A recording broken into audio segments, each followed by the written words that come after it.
Maarten Paes baru saja menyelesaikan tugasnya dengan timnas Indonesia di kualifikasi Piala Dunia 2026 untuk zona Asia. Selama bulan Maret tahun 2025, Maarten Paes tampil dalam 2 pertandingan mengenakan bersama tim Merah Putih. Pertandingan pertama adalah melawan Australia yang berlangsung di Sydney Football Stadium pada Kamis, tanggal 20 Maret tahun 2025. Namun, pada laga tersebut, Maarten Paes tidak berhasil mencatatkan clean sheet. Timnas Indonesia mengalami kekalahan besar dengan skor 1-5 dari Australia. Namun, performa Maarten Paes bersama timnas Indonesia meningkat pada pertandingan kedua. Dalam laga kedua, timnas Indonesia menghadapi Bahrain di Stadion Utama Gelora Bung Karno SUGBK Jakarta, pada Selasa tanggal 25 Maret tahun 2025. Pada kesempatan ini, timnas Indonesia sukses meraih kemenangan dengan skor 1-0. Gol kemenangan dicetak oleh Romeni pada menit ke-24. Setelah melakoni sepasang laga kualifikasi Piala Dunia 2026 Maret ini, Maarten Paes mengirimkan pesan perpisahan kepada timnas Indonesia melalui akun Instagram miliknya pada Jumat tanggal 28 Maret tahun 2025 pagi. Dia menyatakan niatnya untuk kembali pada bulan Juni mendatang. Untuk informasi tambahan, timnas Indonesia dijadwalkan bertanding 2 kali pada bulan Juni tahun 2025. Rincian pertandingan tersebut adalah melawan China pada tanggal 5 Juni dan Jepang pada tanggal 10 Juni. Ini akan menjadi 2 pertandingan terakhir bagi timnas Indonesia di grup C kualifikasi Piala Dunia 2026 zona Asia. Adapun Maarten Paes harus absen pada laga pertama bulan Juni nanti melawan China karena akumulasi kartu kuning. Ia akan bisa mentaslak kala tim Garuda bertandang ke Jepang. Sampai jumpa di bulan Juni, tulis Maarten Paes dalam postingannya. Unggahan tersebut kemudian mendapatkan banyak tanggapan. Salah satu komentar datang dari asisten pelatih Patrick Kluivert, Sophie Imam Faisal. Sophie yang menjabat sebagai asisten pelatih fisik timnas Indonesia memberikan pujian kepada Maarten Paes dengan komentar, "maksimal," di kolom komentar unggahan Maarten Paes.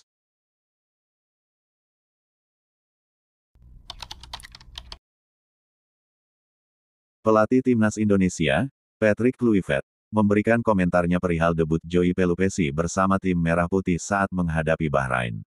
Patrick Kluivert mengaku bangga dengan Joey Pelupessy yang bermain apik di lini tengah timnas Indonesia. Joey Pelupessy bermain sejak menit pertama untuk berduet bersama Tom Haye. Pemain bernomor punggung 14 itu bermain lebih bertahan. Sedangkan untuk Tom Haye lebih bermain menyerang. Joey Pelupessy bermain sangat tenang menjaga lini belakang timnas Indonesia. Pada babak kedua, Patrick Kluivert menarik Tom Haye dan memasukkan Ivar Jenner. Ivar Jenner berduet dengan Joey Pelupessy. Hingga akhirnya Joey Pelupessy bermain selama 90 menit. Patrick Kluivert memberikan pujian kepada pemain FC Lommel itu. Joey Pelupessy bermain sangat bagus, kata Patrick Kluivert kepada awak media termasuk bolasport.com.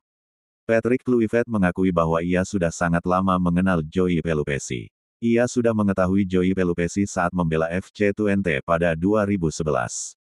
Patrick Kluivert mengetahui kualitas dari pemain berusia 31 tahun tersebut.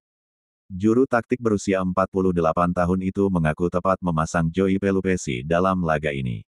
Joey Pelupessy bermain menggantikan peran Nathan Chuaon yang bermain saat timnas Indonesia kalah 1-5 dari Australia pada laga ke-7 grup C putaran ketiga kualifikasi Piala Dunia 2026 zona Asia di Sydney Football Stadium, Sydney, Kamis tanggal 20 Maret tahun 2025.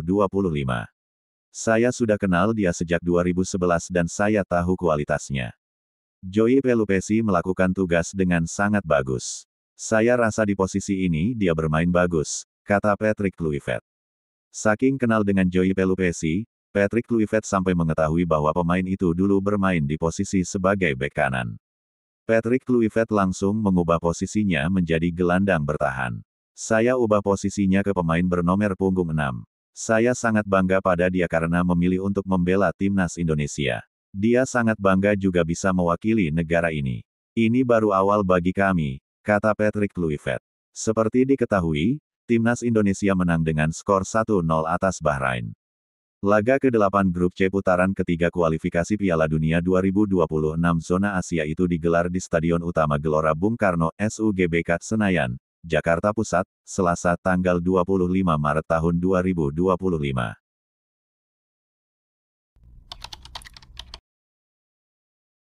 Ini komentar Shin Tae-yong usai timnas Indonesia kalahkan Bahrain dengan skor 1-0, beri pesan khusus untuk melawan Cina. Mantan pelatih timnas Indonesia, Shin Tae-yong STY, tetap antusias mengikuti perkembangan timnas Indonesia di kualifikasi Piala Dunia 2026 zona Asia. Pelatih yang akrab disapa Coach Shin ini bahkan ikut nonton bareng nobar laga timnas Indonesia vs Bahrain yang disiarkan dari Gelora Bung Karno di salah satu kawasan di Tanjung Duren, Jakarta tanggal 25 Maret tahun 2025. Usai nobar, Coach Shin yang tampak hadir bersama penerjemah JJ dan Iwan Bule. Usai nobar, Coach Shin melayani wawancara dengan para wartawan. Ditanyakan komentarnya mengenai penampilan timnas Indonesia, Coach Shin mengaku bangga. Apalagi, satu-satunya gol kemenangan timnas Indonesia dicetak oleh Romenei. Patut disyukuri karena kita bisa menang 1-0 atas Bahrain. Pertandingan selanjutnya adalah melawan timnas Cina, persiapan harus lebih matang lagi, ungkap Coach Shin.